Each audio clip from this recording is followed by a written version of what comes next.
So Martha, you said you wanted to. Yes. So hi everyone. My name is Martha. I am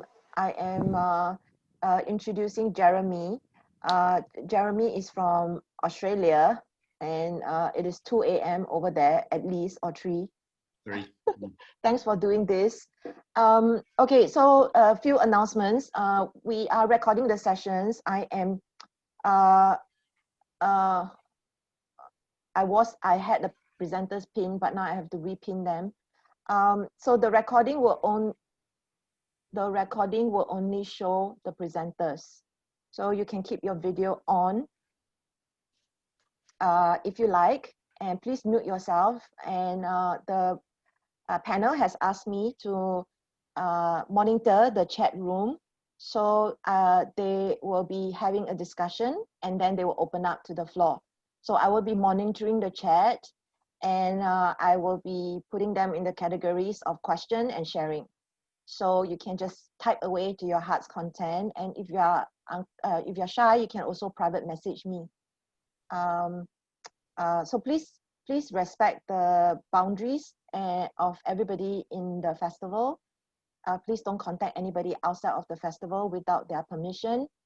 You can of course contact the presenters, but just not the fellow presenters, participants. So you can chat with them, you can private message them, you can meet with them in the huddle time. We really encourage you to have friendships, to develop contacts. We just don't want people to feel unsafe of feeling violated outside of the festival.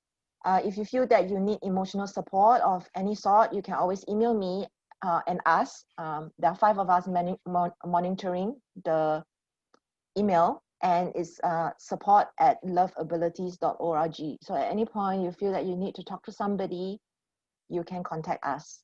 So yeah, that's the announcements. So Jeremy is a sex therapist in Melbourne, and he is excellent in social media and building community. And I very much wanted him to moderate this panel because he knows a lot about toys, and he's in a much better position than I will ever be in moderating something like this. So yeah, Jeremy, thank you for doing this. You're welcome.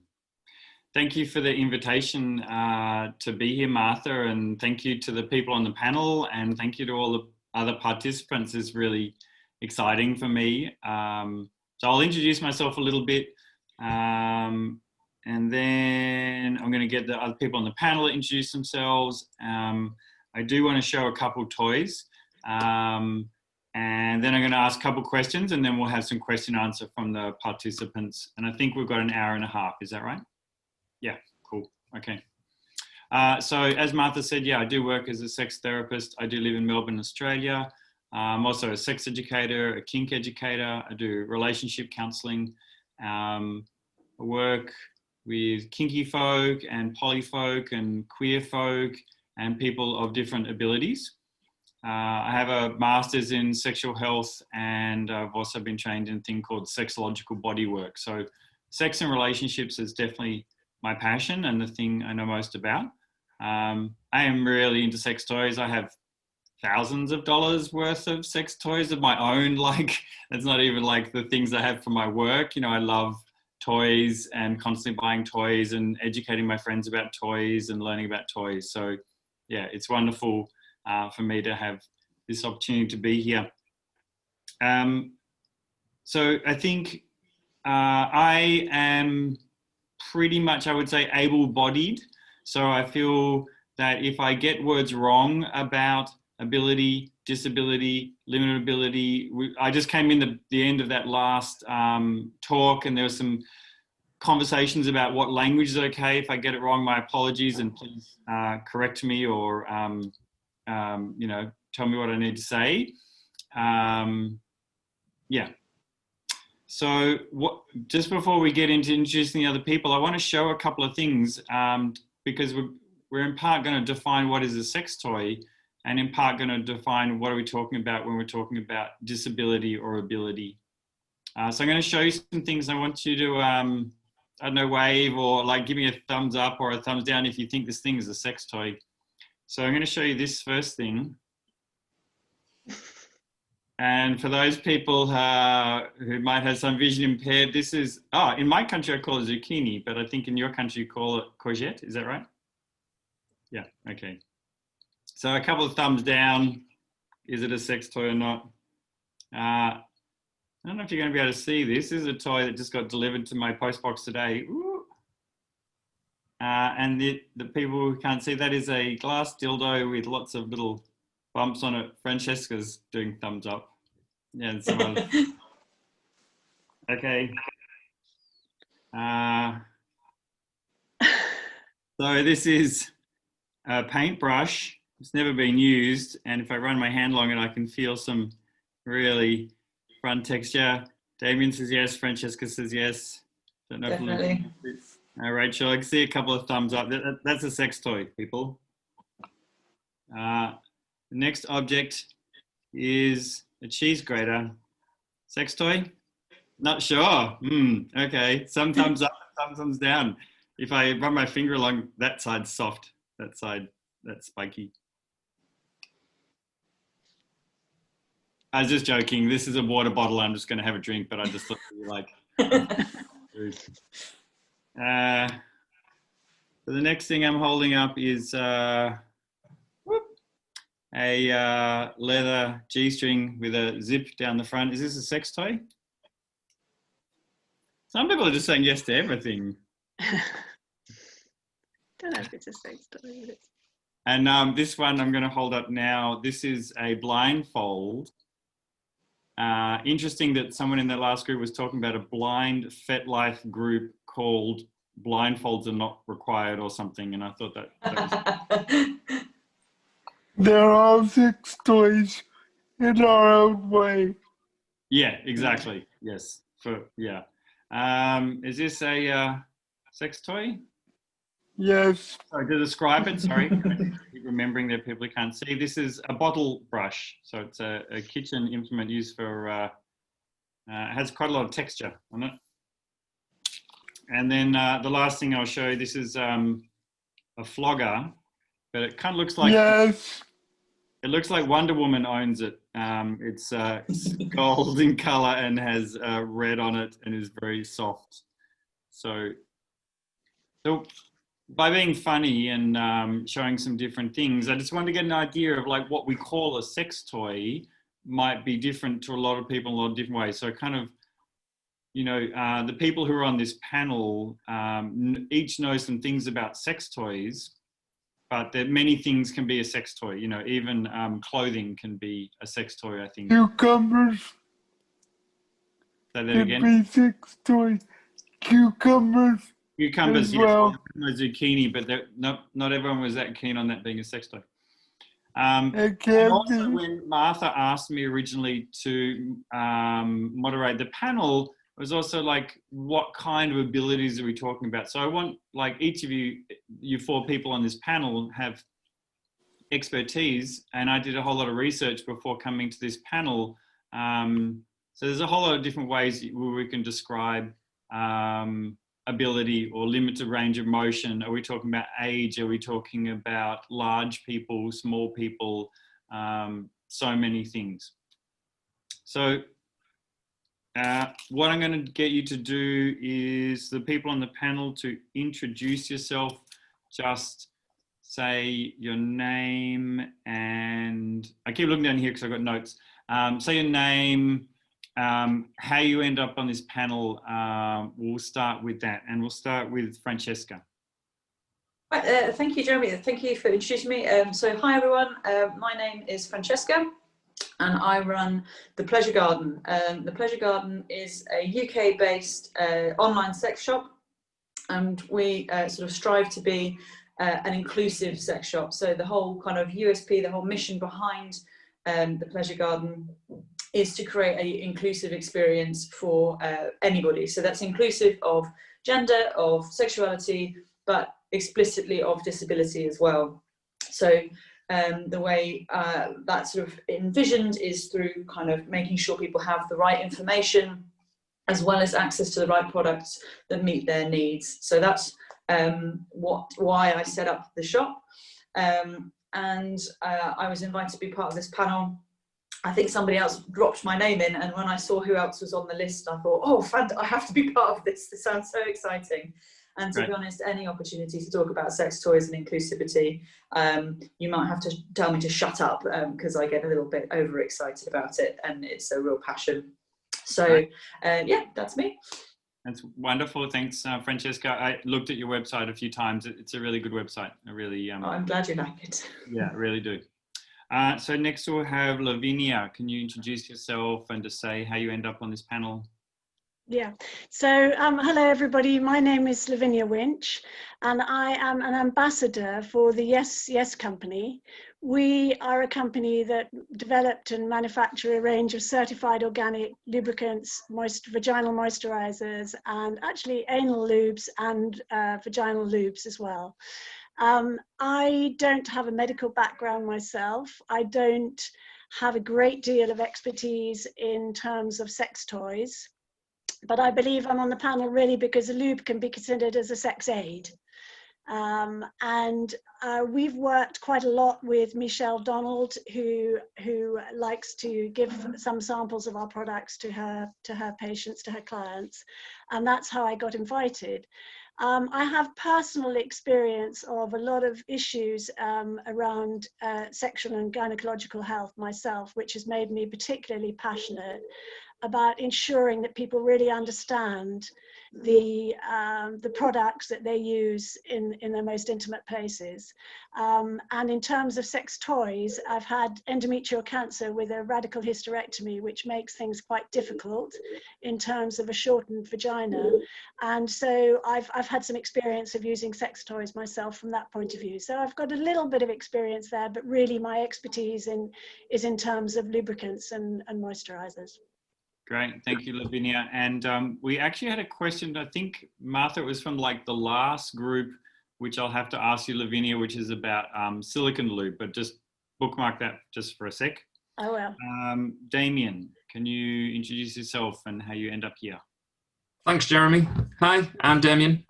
I'm disabled myself, and I also run a web store, a bit like Francesca, but mine is bedroomadventures.co.uk.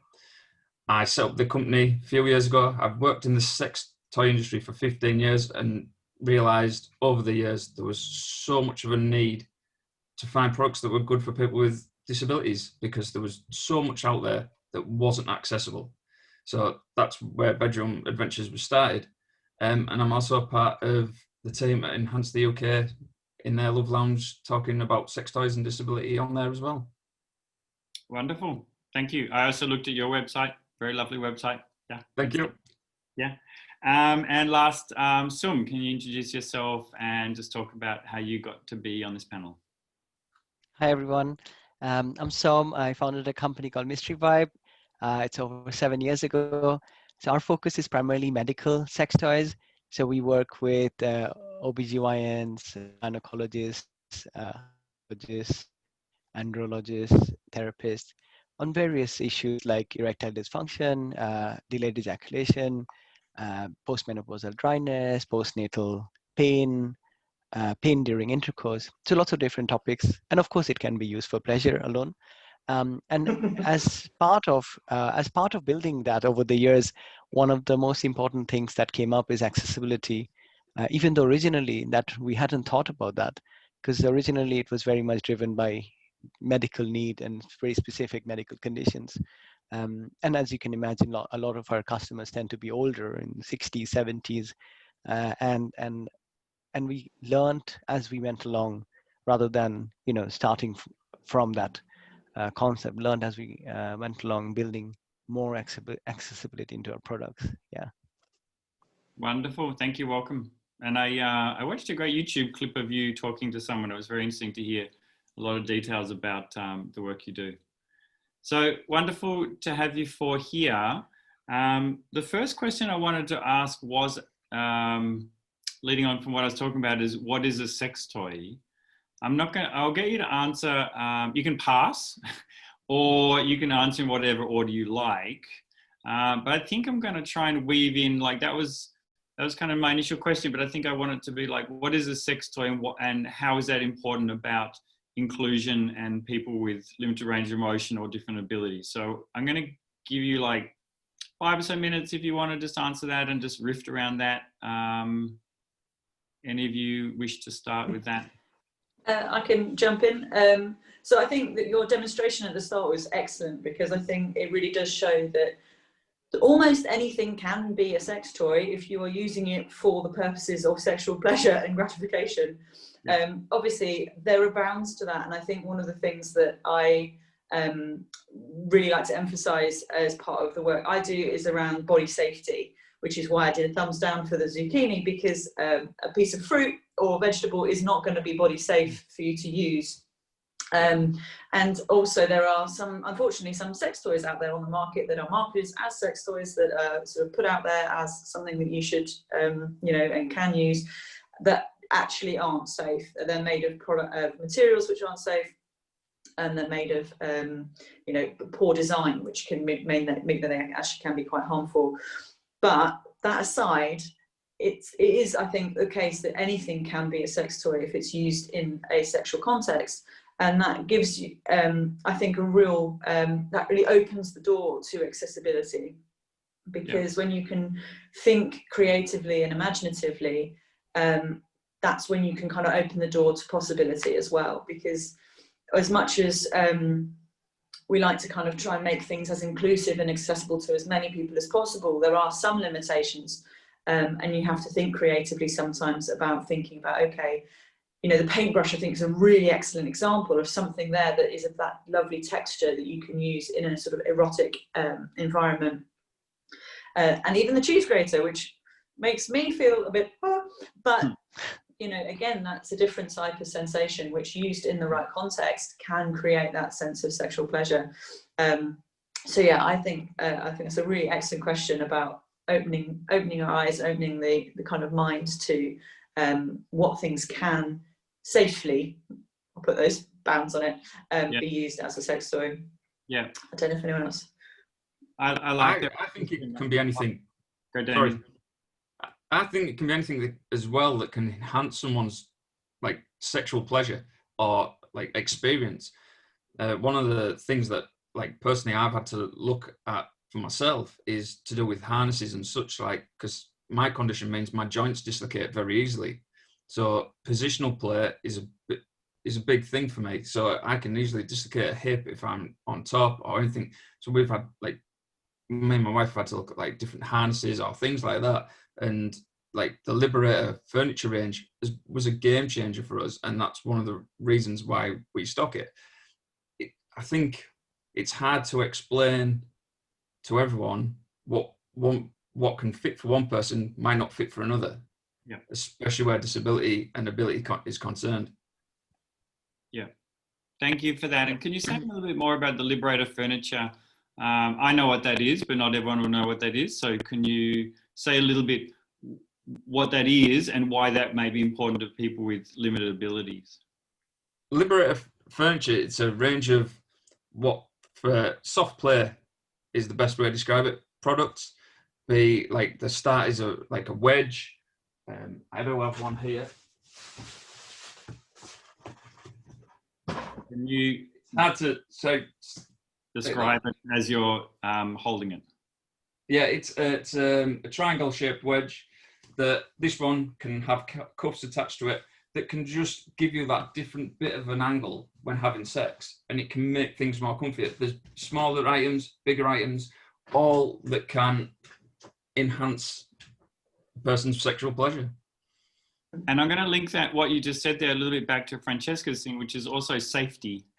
Yeah.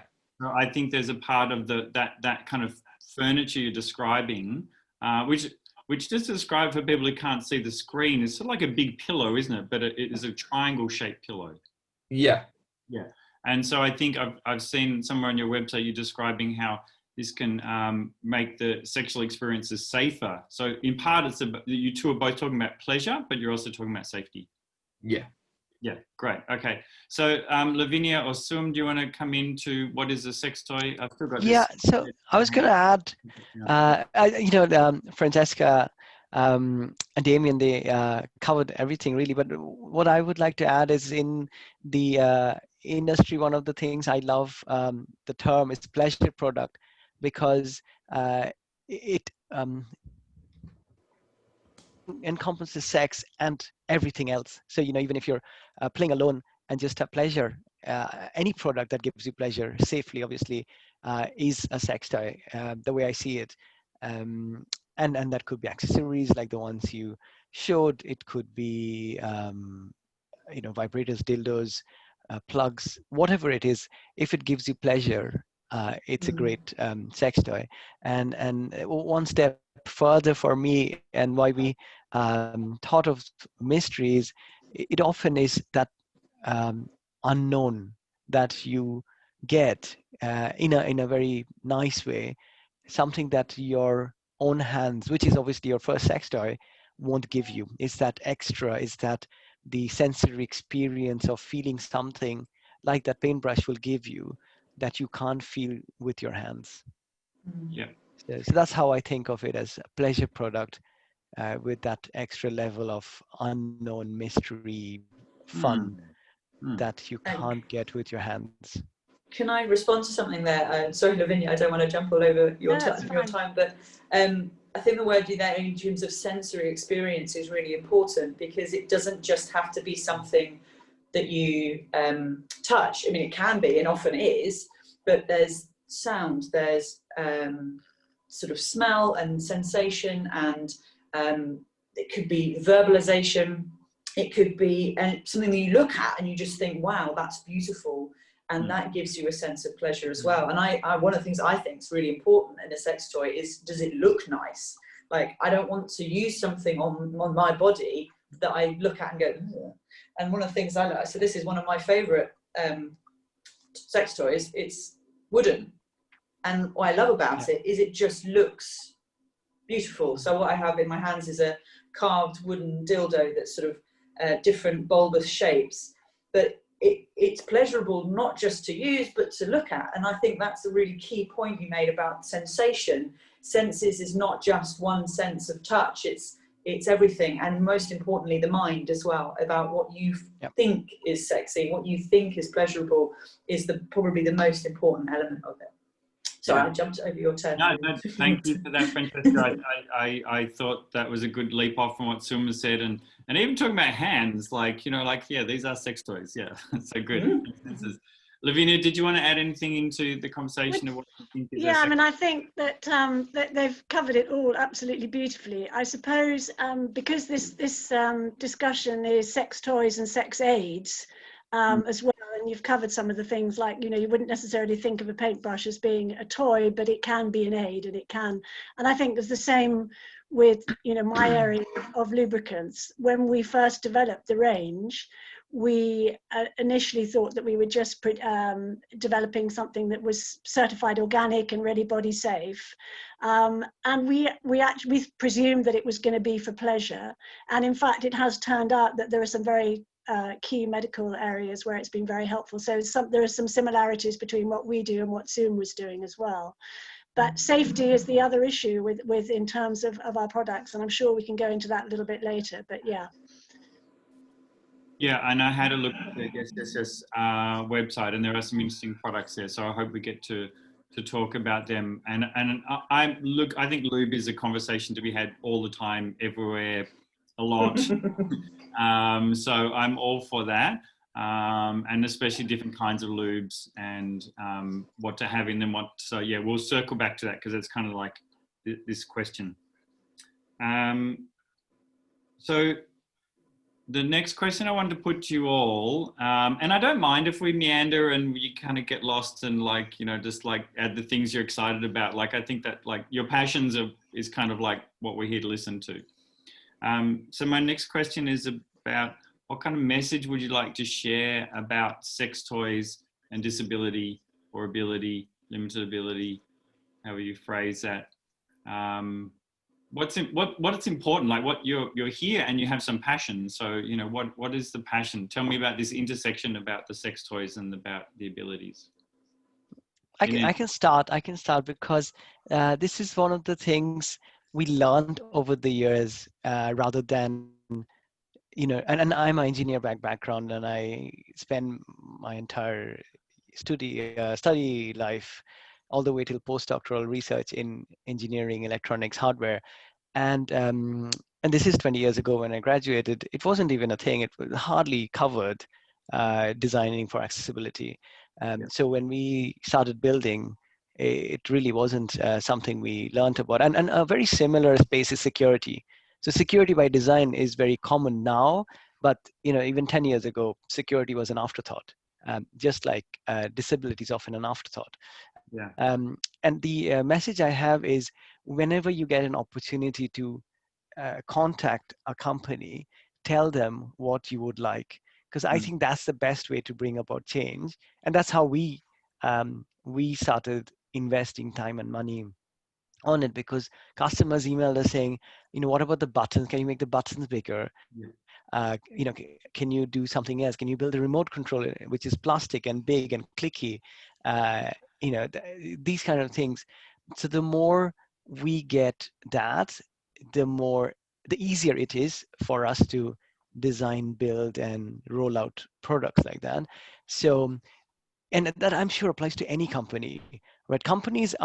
Any good company loves customer feedback, right? And whatever that feedback is, and they want to use that to get better. So if people, the users, have a good idea, they should definitely let the company know, whichever space, sex or anywhere. And I think that will speed up the accessibility for everything. Yeah. Thank you for that. And the thing about buttons, like the research I've done amongst my friends who have disabilities of late, has been like the buttons. Talk about the buttons, Jeremy. So yeah. For you others, what's the big message? You know, if you want to pass on something tonight to the people who are participants, or as Soum was saying, like to designers and manufacturers and producers of sex toys, what's important? I think, can I go on from there? Because I think that's a really good point. And I think that we're at the Yesyesyes company are possibly a little bit behind here in terms of dispensing an application. Our products are actually registered as medical devices, which means that they have to be tamper-proof. The regulatory requirements are very, very, very tough. And we're going to do a little bit of research now to find out about how easy and accessible our products are in terms of opening. You know, we have tubes which have a snap open lid, and then they're squeezed. We also have little pre-filled applicators where you just snap off the top, and that can be actually used internally, or you can just squeeze it out onto your fingers. But I think this is something that we need to do a bit of research. And again, as Soum says, you know, feedback from customers, particularly customers with disabilities and dexterity issues, it would be really helpful, and we should be looking at that, because I'm not sure that that's something that the lube industry has really taken very seriously. Yeah, that's great. You might get 50 emails tonight from I'm in the night today. Yeah, I hope all you participants said, write to Lavinia now. Damian, Francesca, tell me some things about the message that's important about sex toys and accessibility. I mean, I think from my perspective, one of the questions that I get is, you know, what's the best sex toy? People want, you know, particularly if you're spending your hard-earned cash and you know, maybe don't have all that much of it, you want to know that you're getting something good. And it's a really tricky question to answer, because the answer is there isn't one. There isn't a single best thing. And I think that's the thing that I kind of want to get across, is that accessibility and inclusivity can mean different things, and it's about finding what works for you, for your personal needs. And that kind of can be a massive range of things, from, you know, something really specialist, or actually something mainstream that's, you know, not marketed as an accessible toy, but that actually has the right features for you. And I think the key thing as a consumer is to go in and try and explore and try and think through that process of, okay, what do I need and what do I want, and trying to marry those things up. And what's great to hear from manufacturers we have here in the panel is that people are listening in terms of actually then producing the toys that are meeting those needs, because unfortunately there isn't necessarily at the moment a toy for everybody. because the manufacturers are kind of only just catching up with the sort of inclusivity and the disability market. But I think that is my kind of message, is think about what you want, what you need, and how those things marry together, and then go to a company like myself or Damian and say, hey, can you help me? Like, don't be embarrassed about it. Don't feel like, oh, this is weird to talk about sex. We talk about it all the time. It's our job. You're not going to shock us. And hopefully we'll be able to find something that works. And I think what I try and do is be really honest and upfront, because some things aren't going to work for everybody, and to say, actually, no, that one's not for you because it's too heavy, it's too big, the buttons are too small. But actually, this would be really great, and let's see how we can get this for you. How, you know, can we? I mean, I've even started stocking things specifically because people have been saying, hey, I need something like this. Can you find it? And I tried to go away and go, oh yeah, okay, this person's doing this, or actually that kind of works. But if we tweak it, and we can talk about some adaptations for this customer or that customer. So yeah, just trying to be, I don't know, open and creatively minded when it comes to it as well. So thank you. That is good. I want to add on the back of that I saw a video somewhere just recently about an OT, like an occupational therapist, and a carer and a disabled person having this great conversation about how do you bring the carers in to this, and how do you bring the OTs into this, and how do you adapt something? So like, I'm going to come to you in a sec, Damian, but like, I'm quite a kinky person, and in the kink world, this is what I'm holding up, the paintbrush. This is what's called a pervertible. This is where you go to like the hardware store and you buy something that has a different purpose, and you adapt it for your own purpose. So yeah, Damian, what's your message? What's important? I think, like Francesca says, there's nothing out there that will be the same, like will be good for everyone, and there's got to be flexibility out there. There is some toy companies now that seem to be upping their game, bringing more like products that are more accessible.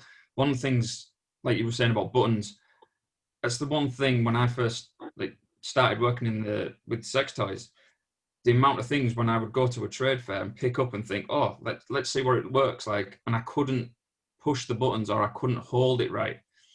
So that's always been a big thing for me. There is more stuff out there, and now obviously technology is changing. There's stuff that can be like toys that are controlled by an app on your phone, which a lot of people can then hold easier because they can hold the phones, or they have something, or a tablet or whatever. So it makes it easier for people in that sense.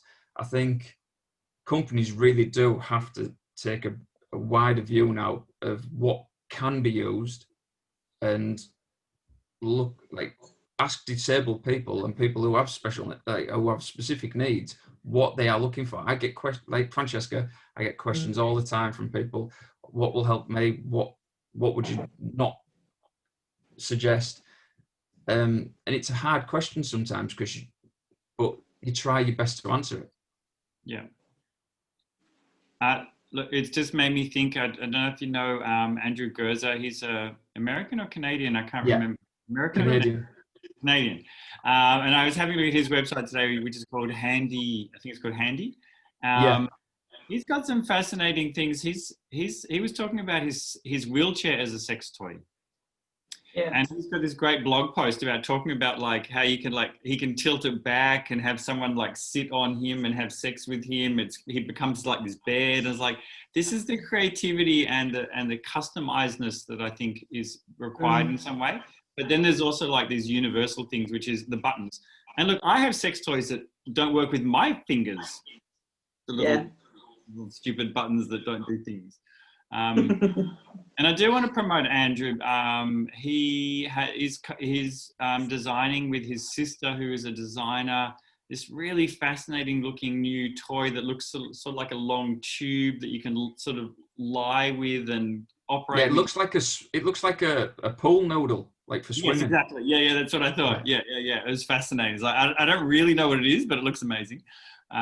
So yeah, big ups for him. He's got some good blog posts, and he's also doing a podcast. And just to kind of leap off that as well, one of the things I love the pervertibles is that it's a brilliant phrase, but it's that idea of anything can be used as a sex toy. But I also want to highlight as well, lots of things that are designed as sex toys can be used as sex toys, but in not the way they were designed for. And I think that's something that I'd love manufacturers to like hear when they're getting feedback. So I've been playing with this since I got, what I have in my hands is a cock ring. So it's a little silicone cock ring with a vibrating bullet on it. And obviously that's designed to be worn over a penis and to be used during penetrative sex. But if you have perhaps difficulties with grip or limb difference, it can slide over 2 fingers, and there you have a bullet vibrator that you can use without having to have a closed grip or you know, fine motor control. And so it's not designed for this. This is not what this cock ring's been designed for, but it functions this way. And I think just coming and sort of trying to think of awesome. Sorry, just seen a comment.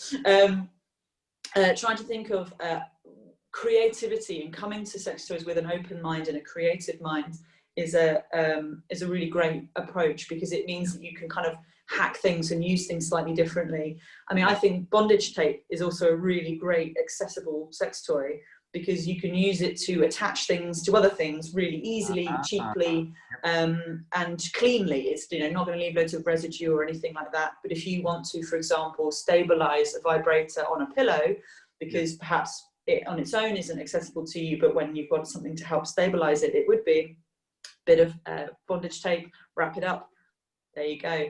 That might be something that a carer could do for you, that then allows you to use that sex toy independently, that you wouldn't necessarily be able to use without that sort of support. And that's, you know, everything you're saying.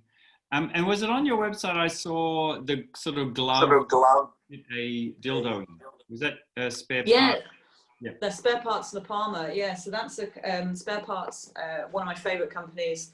They make absolutely excellent harnesses, sort of dildos. They have one of the ones I love is Deuce, which is designed for people with a penis, and so you know, if you have erectile dysfunction, you use it. But they have designed La Palma, which is a glove that you fit over your hand, and it has a harness ring, and it means you can use a dildo with your hand instead of attaching it to your, you know, anatomically Alexa, where it would normally sit. For 10:30. Yeah. But yeah, that's a really great example. Alexa, cancel that. Yeah. Can you mute that person, Martha? I'm not sure. There's some voice. Alexa. Or Elma. Yeah, Francesca, and I think it's not even a glove. It sort of looks like it's got Velcro and it kind of. Yeah, it's like a strap, so you can adjust it, and left-handed, right-handed versions as well. It's really very much like a wrist support that I would normally wear. Yeah. Yes. Yeah. It looks like some kind of medical aid way. So yeah, fascinating. And there are a few different products like that where you can attach dildos to your thigh and different products. Yeah. Sports Sheets, I think, is a really great brand for that. They do. I know they're. I'm not sure if the owner or the person who started Sports Sheets was a veteran, but I know that they sort of had that in their mind when they started that company. But the thigh harness is again one of the ones. Just thinking about, you know, I think this is kind of coming back to my point of like, not everyone can maybe access exactly what they want to. For example, for some people, penetrative sex just isn't on the cards. It's not going to be something that is accessible, but it's then saying, okay, how can I achieve what I want to get out of that, which might be intimacy, it might be the closeness of touch, it might be a specific kind of sensation like penetration. How can I achieve that in another way? And I think that's where sex toys and sex aids become, you know, this game changer. It can really kind of open doors to things that aren't necessarily available with just bodies alone. Yeah, I'm going to pause for a sec because I know there's some things in the chat. Can you just pause for a sec? Just have a quick look. There's so many words here. Yeah. Okay, so we might need to come back to some of that stuff. And Martha, you can just yell out questions. I think we've just got, there's a couple more things I just want to cover with the panel, and then I think we'll get to participant questions. Lavinia, I might just ask you this question that's been tabled already, just while you've got a moment. So the question was, is silicone lube safe for different medications and disabilities?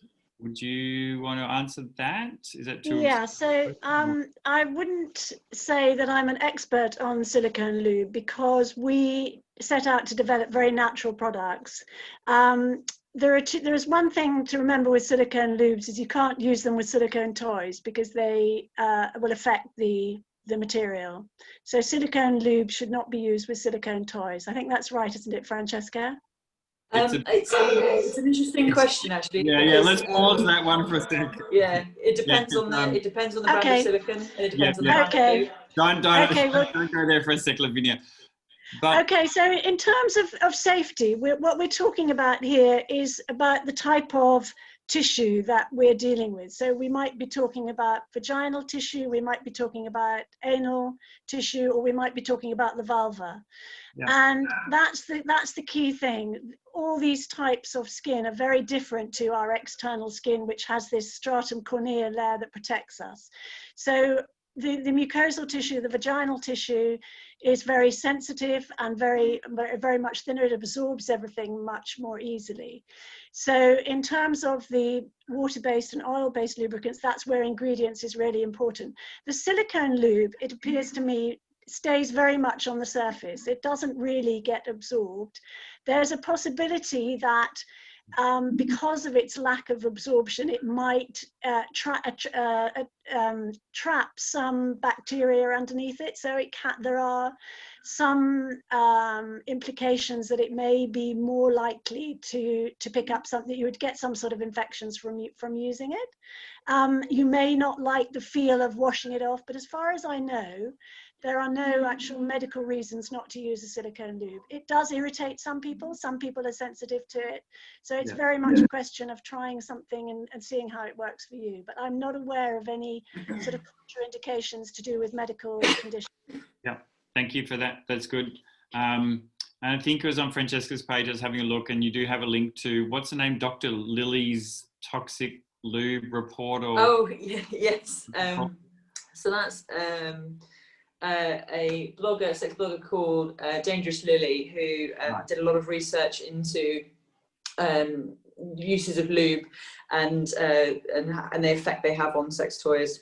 Yeah. And on bodies as well. So things like, I mean, I'm sure that you know very well if certain ingredients can cause yeast infections and irritation and horrible things, which I know the Yes brand don't, which I love. Oh, they're great. But in terms of silicone on silicone, that question's one that goes round and round the kind of sex toy sphere, and it's very much one of some silicone sex toys may be affected by silicone lubes, but in general, high quality, good standard grade silicone that's used on sex toys made by reputable brands should be able to be used with most silicone lubes. But the recommendation is just to do a test first. So you rub a little bit on and see if it goes tacky, if it starts to degrade or change color. That's when you wouldn't use those as a combination. But and there's the myth that people have of if you put two silicone sex toys in a drawer together, they'll melt. Not true. It's not true. I think it used to be like, because I have had that experience, and it used to be a while ago and cheaper silicone, but I think we're off topic, so that was my fault. Yeah, sorry. Let's move on. And I'm glad you're excited about it, Francesca. Kind of my last question before we go into anything from the participants is, how do you see the future for sex toys and aids for accessibility? So I'd like to hear from each of you, because I think you've probably got some opinions about that. I think it'll be very technology. Oh, sorry, go on, Damian. Sorry, I think it'll be very technology based. I think apps is definitely a way that a lot of toy companies are going to go, which is a good thing. But then there has been horror stories in the press over the last month or so of companies that have used apps and it has gone wrong in a really bad way. So it needs to be right when they're going to do this, but that is definitely the way it'll go. And particularly in light of like the festival we're in, Damian, like, is this a good thing for people and accessibility, or a bad thing, or neither, or like, how would you see that? I think it's a good thing, because like I was saying before, especially with the phone, like using a phone or something, you can either, if a lot of people live with the phones now and to find a way to use it. So I think someone like with dexterity issues, a phone is a great thing if they can then use a toy, put the toy on and then use the phone. And there's a product called the Handy. Again, it's another product called the Handy, but there's a male masturbator out there called the Handy, and that can be controlled with an app, can be synced with porn, and that is the.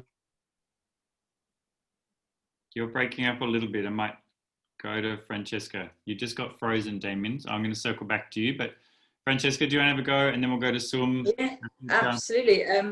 So I think one of the things I hope for and I'm seeing happen, and I think Soum and Lavinia have touched on it, is manufacturers starting to really acknowledge the inclusivity, accessibility, disability markets. I know there's just in terms of the UK, 1 in 11 is the rough statistic in terms of the number of people who have some sort of disability. That's a huge market. If you're thinking purely in terms of capitalism, that's a market you are not tapping into if you're not thinking about inclusivity. And I think I use that word really deliberately, as opposed to accessible or specialist. I think the direction I personally like to see things go is inclusive, as opposed to more separation of this is special and for you over here and different and no one else wants to see it, and this is for everybody else who isn't disabled. What I like to see, and I think lots of companies are kind of getting that better, is saying here's our product and here's how you can use it and here's how that's accessible in different ways for different people. I think there's some great brands out there who are really getting it. I think Hot Octopus, I'm sure you're probably aware of. I just bought one of their things the other day, and Lilo have a hands-free male masturbator sleeve called Bruno that I just bought as well. It's great, but specifically what I like about Hot Octopus is that they're including disabled people in their advertising. So in their marketing materials, you're seeing wheelchair users, you're seeing older people, you're seeing people with different limb difference included in their marketing alongside non-disabled people. And it's not sort of, oh, look at the special thing over there. It's no, this is for everyone. This is for, and this is what everyone looks like. And I think that's really, really important. And I'm really excited to see it. And I hope more and more companies are going to take that direction, because it is A, the right thing to do, and B, they're missing a trick if they're not. Because there's a market, there's a market there. And I think, Martha and this festival and activists are pushing toward that. I like your language, and I like the just kind of, we're all different. We are all different in different ways. Some people we haven't even talked about mental health at all as a disability. We're basically talking about, physical abilities. So where do you think where are we going in the future? And it's you, by the way, you're the future. Yeah. So all the things everyone said is obviously already the future and the future coming. The thing I was going to add, which is more our experience, is medical communities taking sex toys more seriously. And that is one of the biggest changes I see in the 7 years we've been in the business, is doctors, at least a lot of NHS doctors I work with, and doctors in US, they recommend sex toys, whether it's vacuum pumps, post-prostate cancer recovery, vibrators for pain or vaginismus. So they're definitely recommending. And a really good example, we're running a study with Sex and Spine, which is a very good organization, which helps rehabilitate people after a spinal injury. So we're running an experiment with them where we place different vibrators on different parts of the body and set it at the same frequency. So for example, one on the genitals and one on another part, let's say on the nipples, which is connected to the body, but the genitals has lost the nerve connection. But by vibrating at the same frequency, in some cases, not all, the brain can feel arousal again. So it's these kind of things, and these are just vibrators; they're not some medical gadget. So it's the acceptance from the medical, serious doctors, serious nurses, therapists of the benefits sex toys can have in just improving people's quality of life, I think will make sex toys more mainstream, and the stigma that still persists in many parts of the world, hopefully, this is the fastest way to get rid of stigma. If your doctor says it's okay, then it's okay. Yeah. Right? And so I that's do where I believe, see the future. thank you. I do believe that vibrators came from the medical world. My brief understanding of the history of vibrators was they came from the medical world to cure hysteria. Hysteria, yes, in women and make orgasms. Thank you all for that. I just want to give a quick plug for a book that I really love. If you don't know, Oh Joy Sex Toy, Erica Moen and her partner Matthew Nolan. Super inclusive, I would say, Francesca. You know, like absolutely. So we have that book. It's amazing. Yeah. The inspiration for me starting the Pleasure Garden was Oh Joy Sex Toy. Reading that blog made me and seeing. I think one of the things that they do really well is include, because it's obviously an online graphic sex toy reviews, like in terms of like comic strip type things. They had included in their comic strips people with disabilities presented as if that's the least interesting thing about that person, and they're actually just there reviewing the sex toy. That's the important thing. That's what they're talking about. The fact that they have limb difference or the fact that they're a wheelchair user is completely irrelevant to the review that's happening. It's just that they're there and they're visible, and I think that's absolutely fantastic. I'm so glad you brought them up, because I would have looked weird doing it. No, it's good. I'm just trying to find a picture of, like, there was a wheelchair one that I just looked at before. I can't find it right now. Because I've got a bunch of other sex toy books that are just so, you know, normative about bodies and queerness or gender, or, you know, it's like, it's this very narrow notion of what sex toys are. So yeah, I think I'm kind of toward the end of the questions I wanted to ask you. I did tell Lavinia that we would get to talk a lot about lube, and we lost Damian for a sec. So if there was a thought that you're in the middle of, we can return to. If anyone is, any participants want to check questions, Martha? Yep. So there's a question, is coconut oil a good lubricant for women? Oh, this is a good question. All right, go, Lavinia. Give us all the water-based, the oil, and the silicone. Okay. Well, yeah, I'll start with the coconut oil. There's very little studies that I've been able to find about coconut oil. Some people say it has antioxidant issues. Some people say it might upset the pH balance. I think there are a lot of people that use it very happily, and I think that's absolutely fine if you do. I think what's very important to say is it should be very pure, and it should be a separate supply to what you have by your kitchen, by your cooker. You should not be double dipping and using the same coconut oil that you use for your cooking as for your sex. There's word around that, you know, oil-based lubes are not good for vaginal health. And that, a lot of that is based on the fact that originally oil-based lubes were mineral oils. These were, you know, byproducts of petrochemicals like baby oil, Vaseline, and these are definitely really not good. They really are not great for vaginal health. So I think, I mean, we have an oil-based, which is a pure plant oil base. It's sweet almond oil, sunflower oil, shea butter, coconut, cocoa butter, beeswax, and vitamin E. And an oil-based lube is fantastic for longer lasting sessions. So it doesn't feel as natural as a normal water-based lube, but it is richer, luxurious, and it just gradually gets absorbed into the skin. It's also really good on the vulva, so for anybody that's feeling sore, but it lasts longer. So for masturbation, it's really good. For anybody that is suffering with muscle fatigue, I think to be using a lube for masturbation is really, really important, or for pleasuring your partner. A water-based lube the main ingredient is water. So on a water-based lube, you will always find that aqua comes first. It's what happens after that that are the things you really need to watch out for. So the second ingredient will very often be glycerin or propylene glycol.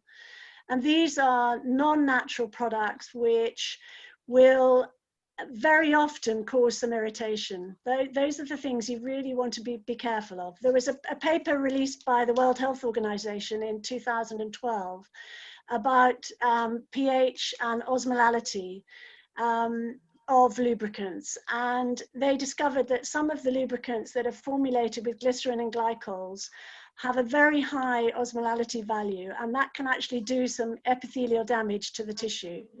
And I've shared that reference with Martha, so it'll be available for anybody afterwards. It's a really important paper to look at, and this is the reason why a lot of people will find they'll try lots of different lubes before they find one that actually doesn't cause irritation. And the problem is that very often after using a lube, you get some irritation or some soreness or some itchiness, and you'll think it's thrush. But it may not be thrush, it may just be that ingredients in that lube. So after looking for a water-based lube, just try and look at the list of ingredients. That is if the manufacturer has even bothered to put them on the packaging. That is so important. I generally say to people, pay more for your lube. Like you're probably going to get a better product. Like your products, Uber Lube, like these are good products. I want to go back to coconut just for a sec, because sometimes we're putting our mouth in the places where the lube is, which makes coconut a good thing because some lubes taste bad. But I think I was just reading today that it's not good for latex condoms. No oil-based lube should be used with. They will deteriorate the condom. Yeah. So you and really the condom will actually break in the sexual experience. They could do, absolutely. Yeah, I mean, I haven't done the test myself, but I know of somebody who has literally put some oil, any type of oil, and that's including a plant-based or a natural oil, and it will deteriorate the condom. I think the other thing that I didn't mention that is really important is pH. So if you're using a water-based lube, it should have the pH balance, and that needs, for a vagina, it needs to be somewhere between 4 and 4.5. That's fairly acidic, and it's that acidity that is going to help protect from urinary tract infections, from bacterial vaginosis, and from thrush. For an anal lube, it's much higher. The pH of the anus is round about 7. So if you use a vaginal lubricant in the anus, then you're very likely to feel a little bit of stinging because you're putting something much more acidic. And if you use an anal lube that is perhaps a higher pH in the vagina, then you're going to change the pH value of the vagina. So you really need to have a separate lube for each. Some things I didn't know. I love it when I learn things. These are the things I didn't know about the pH of my anus. Thank you. We've all learned a lesson today. Saying that Martha's received some questions and someone wants to unmute. So maybe we'll just go into that, and then we'll just kind of keep going through the panel at the same time. Thank you for that, Lavinia. So Martha, yeah, do you want to read the question, or do you? Yeah, so there's a question for Lavinia again. What's the difference between water-based lube and the vaginal moisturizer, and which lasts longer? Okay, so in terms of lasting long, a plant oil-based lubricant will always last longer than a water-based. The difference between our water-based lubricant and our vaginal moisturizer, the vaginal moisturizer is used on a regular basis over a long period of time. So it may be for somebody who isn't even sexually active. They may just want to feel comfortable. If they've had post-cancer treatment, if they're postnatally, they're breastfeeding and they're feeling dry and uncomfortable, if they're postmenopausal, then we have a moisturizer. And the difference is that the moisturizer releases the water a little bit more slowly over a longer period of time, but the water-based lubricant releases the water really quite quickly. You want it there and then. You want to have extra lubrication and extra moisture. So you'd use one for sex and the other you'd use for long-term regular use to help with dryness. That's great. One more thing about coconut. I just remembered, I love coconut oil. It comes as a solid or a liquid in my country. I don't know if in the countries where you are. So some people like to be able to put their hand in the pot and it comes out as a lump and you can stick it on the body and it'll melt. But talking about accessibility, the coconut oil that I have is a little pump pack, so it'll pump into my hand, which is probably easier if your fingers aren't doing what like little buttons do.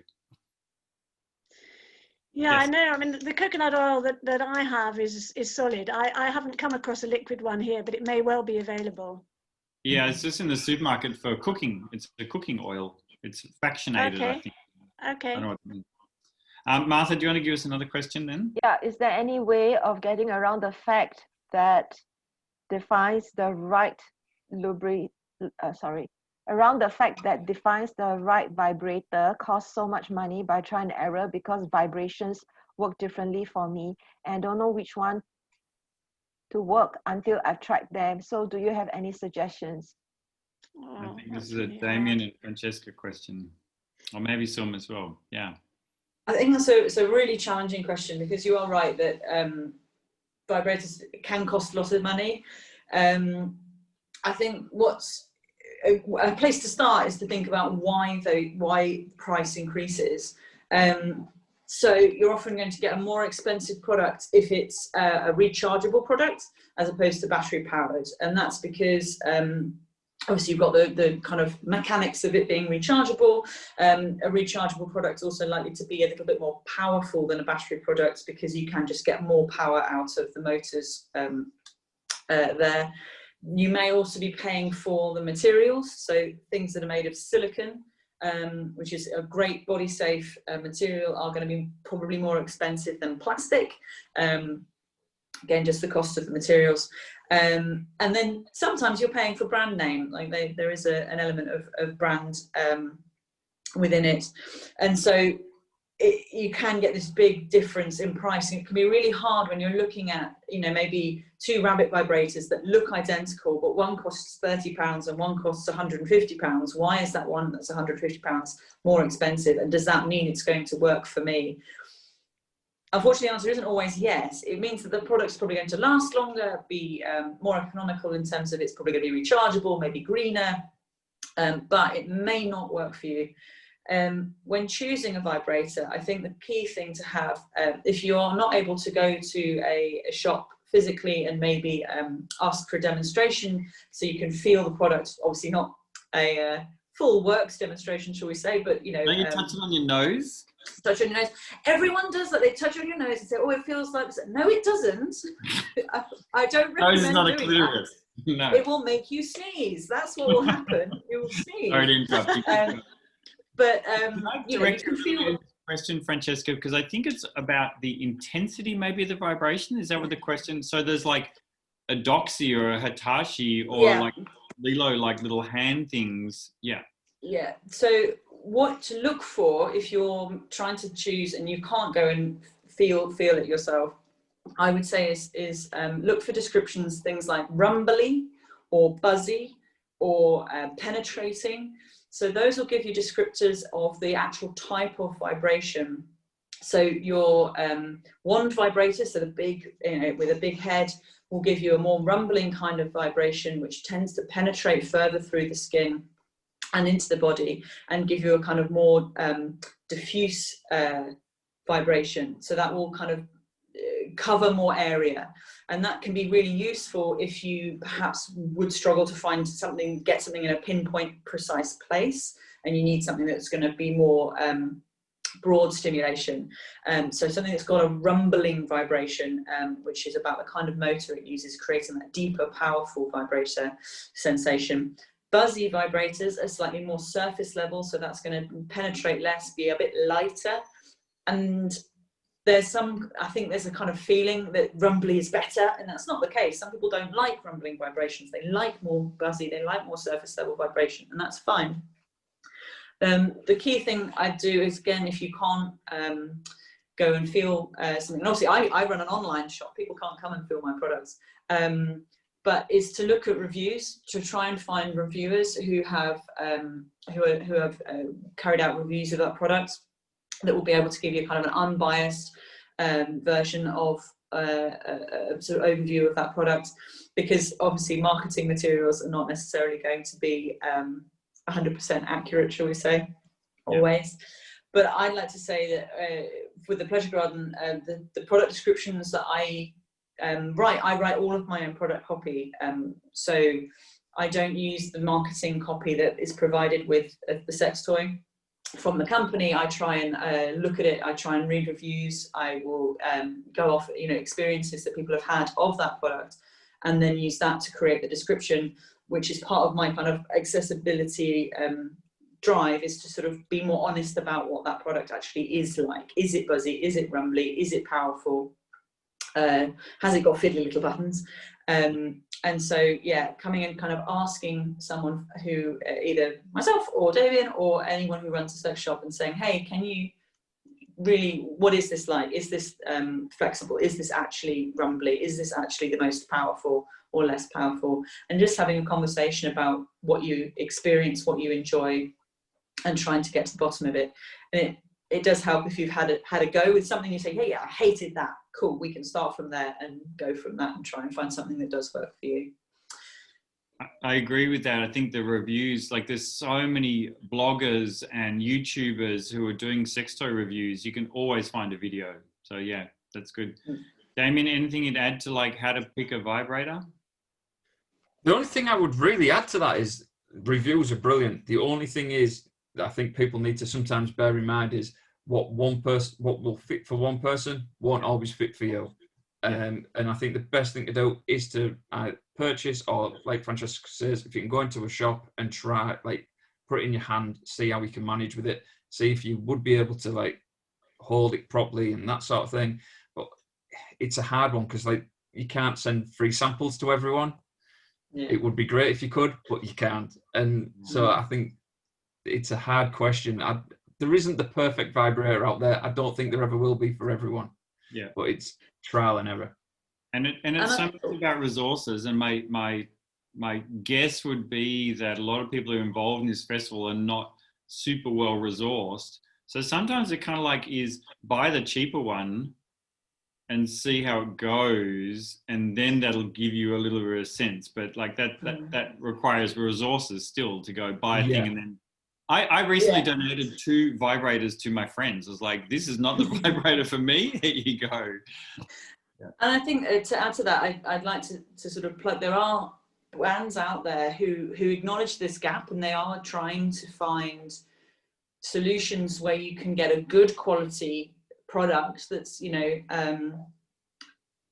powerful and made of great made materials, and is going to be rechargeable, is going to last you, but that doesn't have that high price point that you have of some of the kind of swankier brands, shall we say. Yeah. So I think Satisfier, although there's some issues around maybe plagiarism of different designs, but Blush and my mind has just gone blank. There are a few other brands. Pillow Talk, another really great example of a product that's really highly reviewed. So the Pillow Talk Sassy is probably one of my best sellers because people love it. It's a great G-spot vibrator, but it's about 30 quid. It's one of the most favorited. Lots of bloggers love it. They think it's fantastic, but it doesn't have that £150 price tag. Right. So there are companies that are trying to reach that niche, which is enough for you to risk it, even if you didn't find out that you didn't really get on with it, but that isn't so cheap that it's crap and it's going to break after one use. Cool. Satisfier definitely fit that bracket. Satisfier. Yeah. Satisfier womanizer. Hey Martha, you had a person you wanted to unmute who was going to ask us a question. Yes, so please unmute yourself. Who was that? Yeah, it's Andy. People here will have heard my voice before. I tend to ask my question rather than type it because I'm visually impaired and I can't handle my screen reader and listen to you guys at the same time. So my question was around the fact of being visually impaired and remembering that, disability is a sensory thing as well. If you were to receive some sort of aid or toy through the post, the biggest barrier for somebody like me would be not being able to read the instructions. Or if it came with an app, the app being not accessible, using screen readers like VoiceOver and stuff. So I just kind of wondered whether how much thought and lobbying and kind of chasing of the manufacturers there are to make their instructions and on how to look, take care of them, look after them, do's and don'ts, sort of accessible to people who actually can't read the box. Before anyone answers that, Andy, I'm super curious as to your answer. Like, what, if it's okay to talk about your experience, like, yeah, what well, works for you? I mean, we can start with in, other people, but I'm like, you've got lived experience, which I think has a great value. I live entirely on my own. I don't have a carer. I'm extremely independent, go out to work every day, all that kind of stuff. But give me a sex toy and it's basically down to figuring it out. Right. It's like, okay, well, because you can't even see the pictures on the website, so you don't even know what it looks like till it arrives. Yeah. You don't know what the buttons do. You don't know how to care for it. Yeah. You don't know where to put it. Yeah. Necessarily. So you literally are in the dark. And what country are you?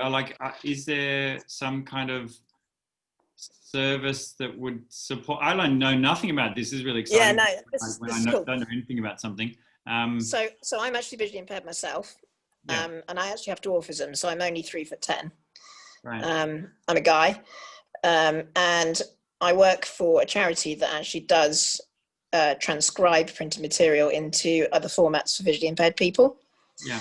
But of course, because I work there, I'm also not going to rock up in the morning and go, "Hey guys, can you transcribe this, sex toy instructions for me? Cheers." Yeah. But that is an option, but it's still not.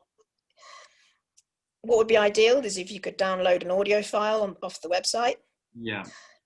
Or download an e-text document that you could read with a screen reader. Yeah. So that you don't have to go to a third party and say, "Can you just read this for me, please?" Yeah. Because that's an invasion of your privacy in a way. Yeah. So you had your hand up, but I don't know. Does any of you other people on the panel have some experience here? I don't have any experience, but Andy's just said, the privacy thing is important. But from what my experience, people like Francesca and Damian and one or two others like Sam Evans at Joe Devine, they are incredibly kind and caring people. And I think that very often they would be prepared to help, and audibly. So, but that might, as Andy says, that might be too much of an invasion of privacy. But it seems to me that Francesca's there to help people, and I would have thought that might be something that you might feel you could offer. What do you think, Damian? Yeah, to jump in on that, I think obviously and I'm sure Damian's probably the same. When I get contacted by someone if someone asked and said, "Hey, can you describe this in more detail, or how is it used in a format that they can access?" That's something that I'd be more than happy to do. But I totally acknowledge the point that you shouldn't have to ask. You shouldn't have to ask me. You shouldn't have to need to have that. And I think hopefully the manufacturers in the room are going to hear that and think, actually, yeah, we could create an audio file of the product description, the product instructions. Can we think about this in other formats? One of the things that I try and do with my product copy and description is to describe visually the product in the written text, because it's sort of trying to improve the accessibility of the website, to say, okay, this product, it has a curved shape and a bump here, and it's this long, so that there's that kind of slightly more accessibility. But what I don't do is go as far as to describe its usage. And that's something that, now you've said it, I'm thinking, oh, actually, yeah, that's a really, really good point. And that's something that is missing. And I think a lot of manufacturers would benefit from hearing that. So now I'm going to go away and rewrite a load of product copy. Great. Good job, Andy. Thank you. Damian? I wanted to add something.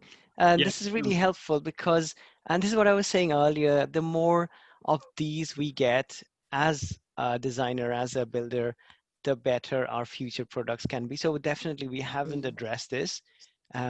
But even thinking about it, I'm thinking maybe we can do something where there is audio. So let's say as more people have Google Home, Alexa, Siri, whatever, maybe there is something we can do where all you have to say is, okay, Google, tell me the instructions for this.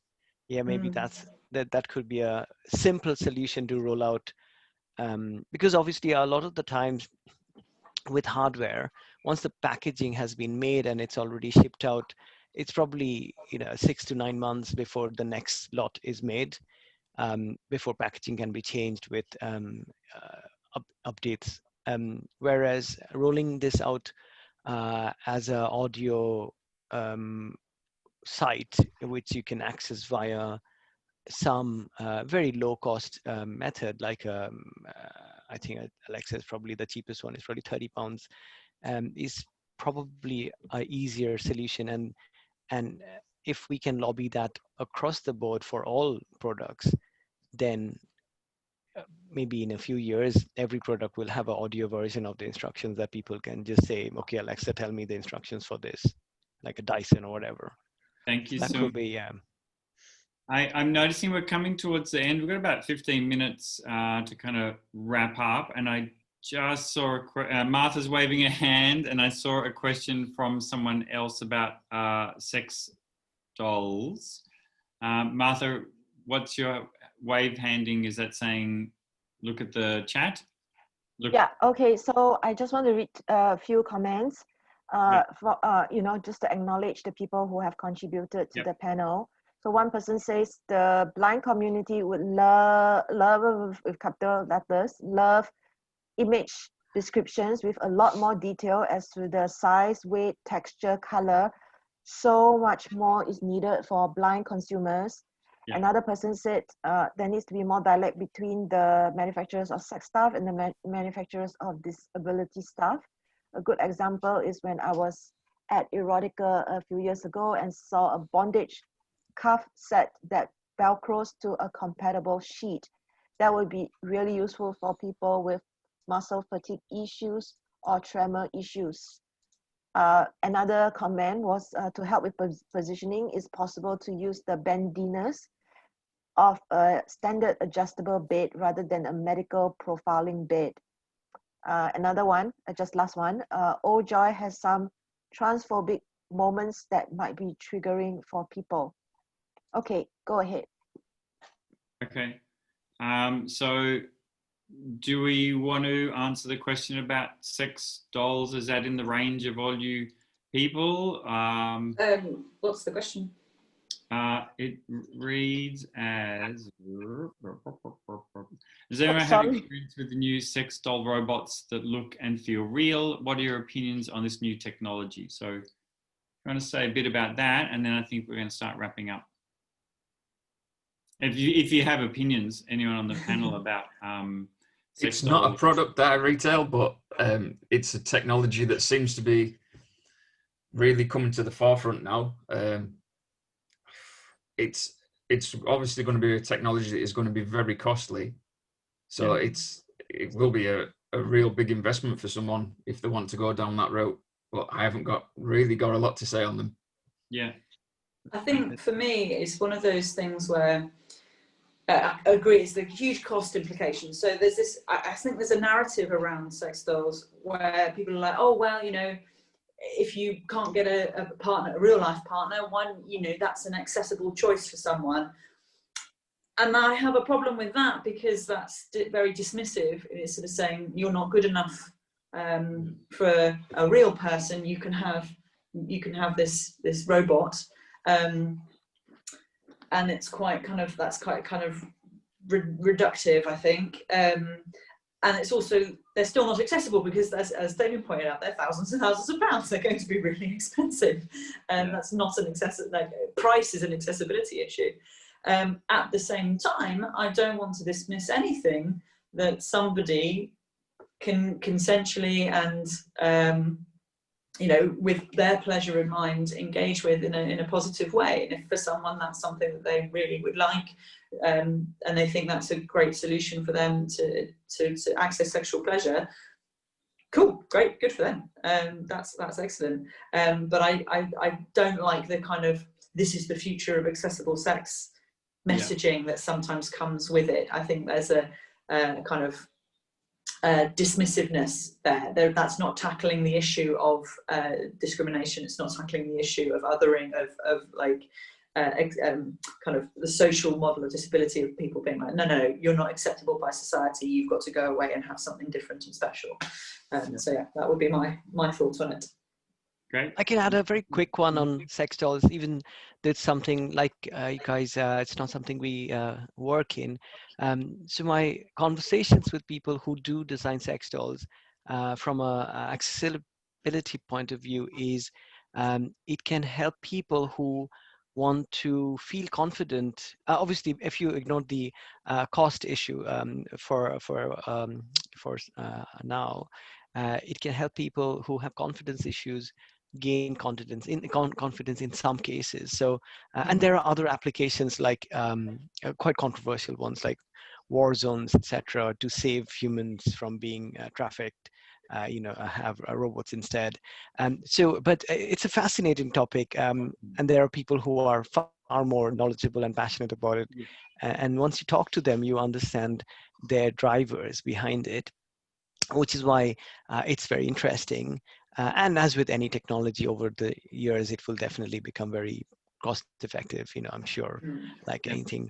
So even though it's something we don't work in, we don't know much about, my limited conversations with people who are the founders of these companies have some really good use cases. Yeah.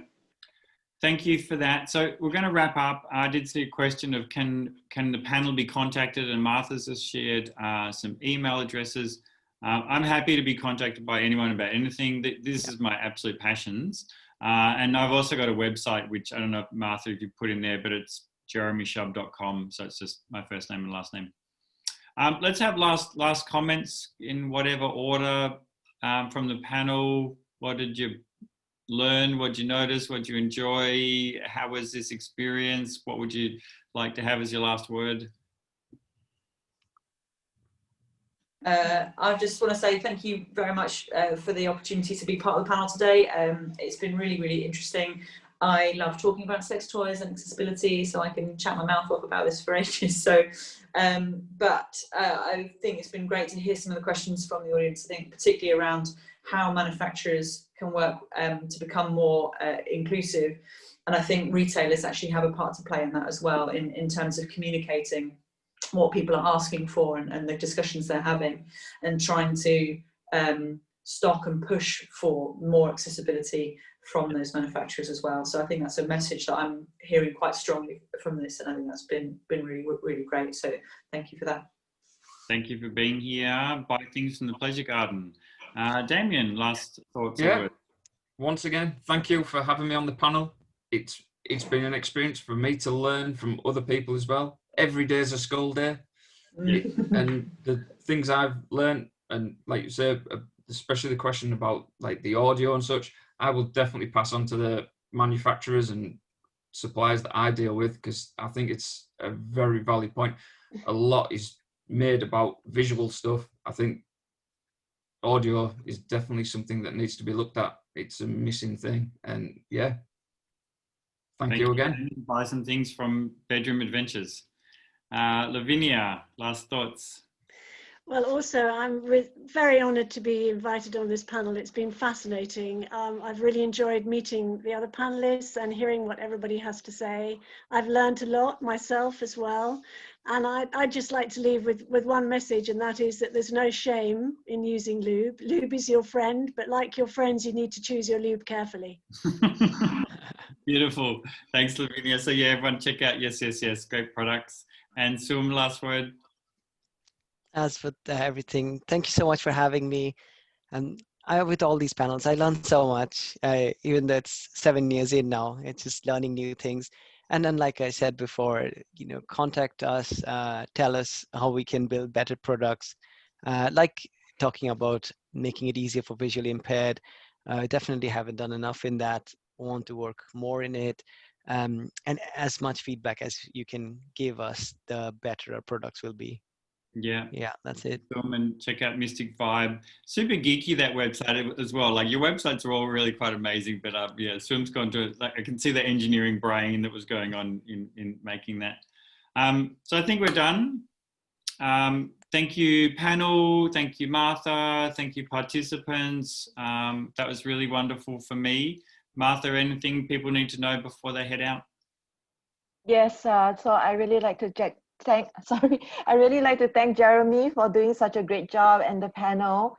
So we need to kick everybody out of this room. I'm going to kick all of you out because we can stop the recording because